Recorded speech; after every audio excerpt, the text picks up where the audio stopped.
A honeycomb is built with just microscopic precision. If you actually measure the angles of the rhombuses at the base of a bee cell, you'll find they measure exactly 109 degrees and 28 minutes for the obtuse angle. Which is incredibly specific. Right, and 70 degrees and 32 minutes for the acute angle. So you have to ask, is that just the result of like blind, unguided evolution playing out over millions of years? Or is it the biological equivalent of a cosmic CNC machine operating on this highly specific, intentionally programmed code? That is the big question. It really is. So, welcome to the deep dive. Our mission today is to explore a fascinating, incredibly specific philosophical and theological text by an author named Su Feng. And the text is titled Preaching About the Greatest Creator to Donghai Yuxiao. Yeah, and before we really pull apart the mechanics of this text, we need to establish our parameters for today's analysis, because this writing touches on some deeply held spiritual, philosophical, and religious frameworks. Our goal for you today is purely analytical. Exactly, just looking at the arguments. Right. We are entirely impartial observers here. We are not taking sides. We aren't endorsing the theology. And, we aren't trying to validate the author's worldview. We're just looking at the architecture of the argument. Yeah. We want to understand how the author constructs this highly unique case for the reader. Okay, let's unpack this, because the author is attempting to prove the existence of what he calls the greatest creator. But he doesn't just rely on, ancient, dusty wisdom or abstract spirits to make his case. Oh, he uses modern manufacturing analogies and precise geometry. But to even get to that physical evidence, he first sets the stage by looking at human history. Specifically, he zeroes in on Confucianism and the concept of heaven. Right. The author looks at the long-standing reverence for heaven in traditional Chinese philosophy, whether it's referred to as the heavenly realm, imperial heaven, or the Lord of Heaven. Mm-hmm. And he frames this not as some primitive superstition, but as a massive historical data set. He argues that this deep-seated reverence is basically the distillation of millions of people's life experiences over thousands of years. It's an acknowledgement of this invisible but palpable governing order. But the metric he uses to prove this is, it's genuinely surprising. He asserts that if you randomly survey people over the age of 60 and ask them if they believe in a divine being or a heavenly lord, at least half will say yes. Which is a bold claim. Yeah, and my immediate reaction to that is a bit skeptical, to be honest. Is the author arguing that because a majority of older people believe something, it automatically makes it an objective fact? It feels like a bit of a logical leap to say, older people sense an order, therefore a conscious creator objectively exists. Well, the text isn't framing this as a peer-reviewed demographic study. It's more of a rhetorical maneuver designed to weaponize lived experience. Okay, how so? The author is appealing to the idea that navigating 6 decades of life's chaos naturally strips away illusions. If an overwhelming number of people who have survived the unpredictability of a long life independently arrive at the exact same conclusion, that there's an underlying structure to the universe, the author suggests you just cannot simply dismiss that as coincidence. So it's like a baseline consensus. Exactly. It's the foundational premise. He's essentially telling the reader, before I show you the physical blueprints, look at the consensus of human intuition. But subjective intuition is only going to get you so far, right? Especially with a skeptical reader. And the text recognizes that, and it makes this fascinating shift toward hard physical engineering. This is where we get the first major analogy, the CNC machine. Yeah, and for anyone unfamiliar with modern manufacturing, a computer numerical control or a CNC machine is an automated piece of equipment. It basically carves and shapes raw materials into highly precise parts. Right, you feed it a block of metal, and without any human hands touching the cutting tools inside the enclosure, it executes this super complex series of movements to create a perfect component. And the author challenges the reader to observe that automation. He asks, when you see that machine operating with absolute accuracy, do you assume the metal, the wires, and the cutting blades simply possess innate intelligence? Yeah, obviously not. Right. Or do you recognize that there's an unseen programmer who wrote the G-code, dictating every single micro-movement? It is the teleological argument, like the classic watchmaker analogy, but rebuilt for the 21st century factory floor. If you find a watch in a field, you assume a watchmaker. If you see a CNC machine milling a perfect cylinder, you assume a software engineer. Precisely. And the author then maps that exact same logic directly onto the natural world, which brings us back to the bees. The bees, yes. The geometry of the beehives is where the author really tries to bridge the gap between human engineering and cosmic design. Right. The text highlights that a regular honeycomb cell is a hexagonal prism. But the base of that prism isn't flat. It's actually composed of three equal rhombuses. And this is where the author provides that exact math we talked about. An obtuse angle of 109 degrees, 28 minutes, and an acute angle of 70 degrees, 32 minutes. And he doesn't just throw those numbers out to sound smart. He explained the actual mechanism of why those angles matter. Those specific dimensions maximize material savings. Oh, because producing wax is super calorically expensive for bees. Exactly. They have to consume roughly 8 ounces of honey just to produce 1 ounce of wax. So, by constructing cells at these exact angles, the bottom of one cell seamlessly forms the roof of the cells below it. Creating maximum storage volume using the absolute minimum amount of wax. Which is an engineering masterclass, frankly. And the author leverages this biological marvel to ask a pointed question. Are bees tiny mathematicians capable of calculus? Are they running structural simulations in their heads? Or are they operating on a programmed code entirely analogous to the CNC machine? Here's where it gets really interesting. Because the immediate secular counterargument to that is just one word: evolution. Right. Over millions of years, the bees that built slightly more efficient hives, saved more energy, survived winters better, and passed on those traits. Nature figured it out through trial and error. That's the standard scientific view, yes. But the author refuses to accept nature as a sufficient explanation. He insists that simply saying nature is a total cop-out unless you can rigorously explain the exact mechanism by which a blind, unthinking process spontaneously generates highly sophisticated operating software. By calling it the greatest creator instead of nature, is the author actually explaining the mechanism, or just giving the mystery a different name? What's fascinating here is the rigid binary the author constructs. See, nature implies a passive, unconscious, emergent property. The greatest creator, however, implies intentionality, foresight, and active programming. So it's a completely different paradigm. Exactly. The text draws a hard dividing line right there. It asserts that those who recognize this intentionality possess spiritual wisdom and insight, while those who attribute it merely to nature are essentially ignorant to the reality standing right in front of them. But I keep bumping into a semantic wall here. If we take the word nature, this massive, incredibly complex, mysterious system that governs reality, and we simply erase it and write the greatest creator in its place, have we actually explained how the universe works? That is the million-dollar question. Right. Or have we just slapped a new label on the exact same mystery?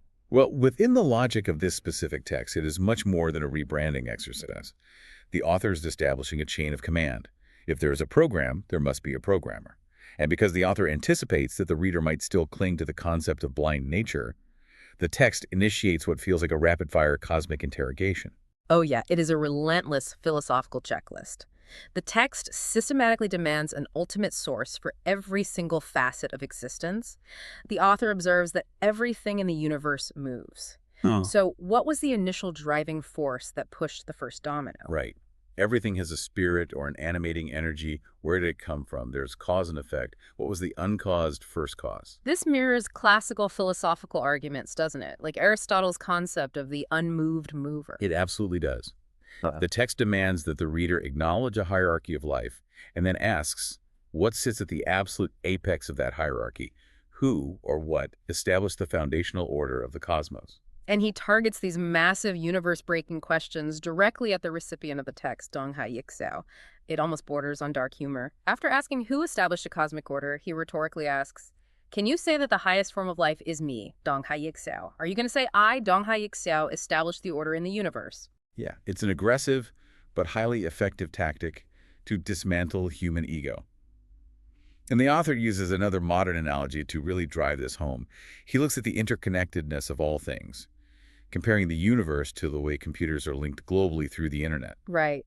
And he asks Dong Hai Yixiao, are you going to say the endpoint of this connection is my computer, Dong Hai Yixiao's computer? It feels like the author is trying to shrink the reader's ego to make room for this creator. Is this a common rhetorical tactic in philosophical texts? It is very common, actually. And he's forcibly shrinking the reader's perspective here. It forces you to realize that you are just a node in the network, not the server room. Yeah, you're not the main character of the universe. Exactly. By systematically stripping away that anthropocentric view, the idea that humanity, or any single individual, is the center of reality, the text clears away the psychological clutter. Once you admit that your desktop computer isn't running the universe, it leaves a conceptual void. And into that void, the author can finally pour the specific characteristics of what actually is running the universe. Okay, because up until this point, the text has really only been trying to prove that a source exists. Now it pivots to defining exactly what that source is, and arguably, more importantly, what it isn't. And the text uses this incredibly illuminating analogy to describe the creator's relationship to humanity, the sun. The sun analogy is central here. The author is highly explicit. The greatest creator is not a personal concierge. It is not a deity that belongs to a specific family, tribe, or nation. So you can't just pray for promotion at work. Right, you cannot simply pray to it to solve your immediate, mundane problems. Instead, the creator functions like the sun. It radiates energy and light impartially across absolutely everything in existence. And the mechanism of that relationship is entirely one-sided. The sun doesn't care if you are cold. It doesn't adjust its heat just for you.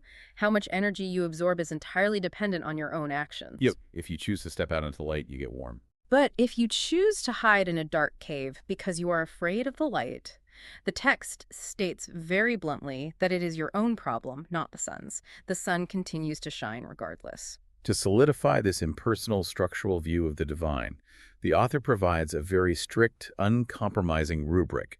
The text declares that the greatest creator possesses exactly 8 features: unique, amorphous, neutral, mysterious, impartial, merciful, superbly powerful, and intelligent. So what does this all mean? Because when you really look at that list of 8 features, they seem to be actively fighting each other. How so? Well, the text insists the creator is amorphous, meaning completely shapeless and without physical form, and entirely neutral and impartial, just like gravity or the sun. But in the very same breath, it claims the creator is merciful and intelligent. I see what you mean. Intelligence implies cognitive processing, right? Mercy implies making a judgment and actively choosing to withhold punishment.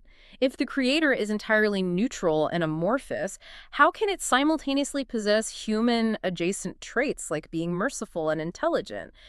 Can you be totally impartial but also merciful? If we connect this to the bigger picture, this tension really highlights a unique theological mechanism. In this framework, mercy might not mean human forgiveness like, a judge letting you off with a warning. Oh, so it's not personal mercy. Right. Instead, the mercy is structural. The fact that the universe operates on an order that allows life to exist at all, that the CNC machine runs smoothly rather than tearing itself apart, is the mercy. The intelligence is the G-code itself. The paradox you're pointing out, combining the absolute detachment of the sun with the intentionality of programmer, is exactly the standard the author uses for his next, frankly, most aggressive move. Yeah, because once the author establishes this strict 8-feature checklist, he uses it as a theological scalpel to dissect and disqualify other major world religions. He really does. The author takes the rubric and applies it outward. He looked at the Old Testament of the Bible, for example, and argues that the God depicted there simply cannot be the real greatest creator. Because it fails the checklist. Exactly. Why? Because that depiction fails to meet the criteria of the 8 specific features. The biblical God exhibits anger, favor, and direct personal intervention. All those traits violate the rules of being entirely neutral and impartial. He also targets the Krishna consciousness movement. He points out that in their tradition, Krishna is said to have 16,108 wives.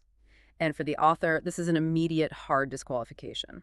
Because it violates the core rule of the text regarding personification.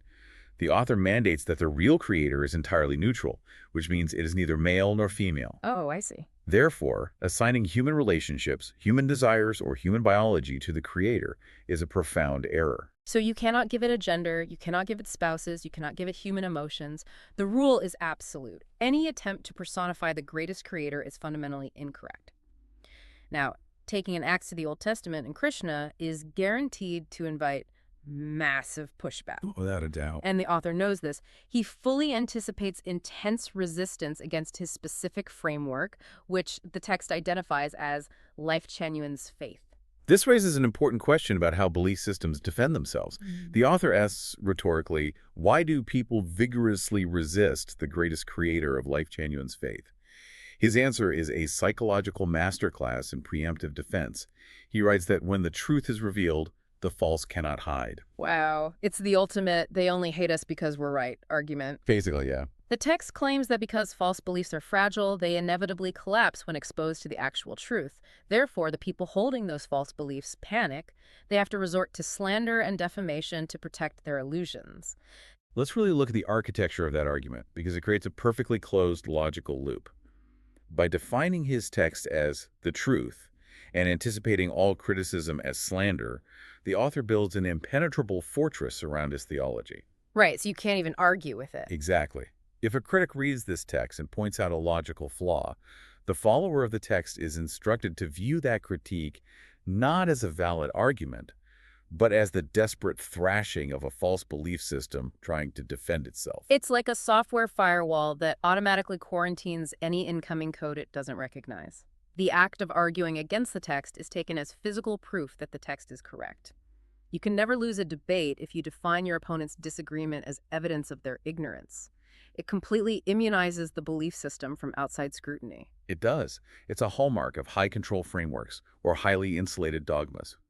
The theological shield is so thick that no counter-evidence can penetrate it, which makes the author's concluding pitch to Donghai Yixiao all the more intriguing. Oh, completely. Because given all these rigid rules and aggressive disqualifications of other faiths, you might expect a demand for immediate submission. Believe this right now or else. Right, but the conclusion is surprisingly patient. Yeah, the author specifically tells Donghai Yixiao not to force himself to believe in this creator overnight. It isn't about blind, instant conversion. Instead, the author issues a long-term challenge. He tells the reader not to rush to deny it, but to use your lifetime of practice to verify it. And the text leaves the reader with a highly contemplative, almost poetic thought. The author writes, "Having heard Tao in the morning, one may die content in the evening." That's a beautiful way to put it. It really is. It suggests that comprehending the foundational truth of reality is the ultimate achievement of human existence, even if that clarity only arrives in your final hours. Whether you agree with the author's logic, his mathematical proofs, or his dismissal of other religions, the text remains a fascinating exercise in how human beings attempt to categorize the unknowable. It is a fascinating attempt to measure the deepest mysteries of the cosmos using, of all things, the exact angles of a honeycomb. So thank you for joining us on this deep dive into the CNC machines, the sun analogies, and the absolute rules of Xu Feng's text. It's been quite a journey. But before we sign off, we want to leave you with one final thought. A paradox built directly into the author's own rigid framework. Consider the demands the text places on you, the reader. The author strictly dictates that the greatest creator is utterly amorphous, totally neutral, and cannot be personified in any way whatsoever. But in the same breath, he commands you to use a lifetime of practice to practically verify this force.